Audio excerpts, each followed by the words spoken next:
عورتوں کو ہر مہینے خاص دن آتے ہیں حیض کے، استحاضہ، مستحاضہ، مرضعہ، رضاعہ، ارضاع،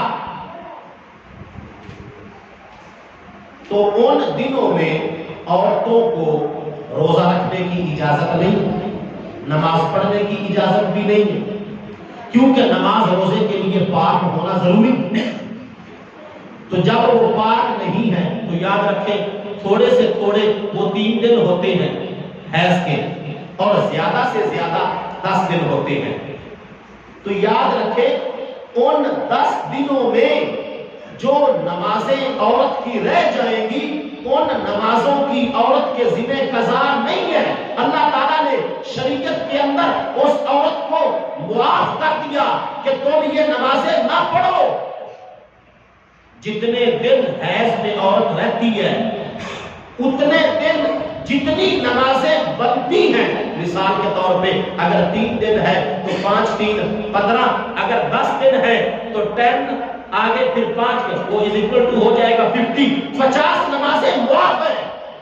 لیکن یاد رکھیں حیض، نفاس، استحاضہ، ان تمام صورتوں میں جو عورت کے روزے رہ جاتے ہیں اللہ تعالیٰ نے وہ عورت کو معاف نہیں کیے، ان کی قضا عورت کو کرنی پڑے۔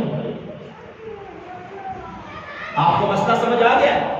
کیونکہ نمازیں 50 ہیں تو آگے پھر مہینہ آ رہا ہے، اگلے مہینے تک پچھلی قضائی دیتے دیتے دوبارہ حیض آ جائے گا، دوبارہ جو ہے وہ عورت پلید ہو جائے گی۔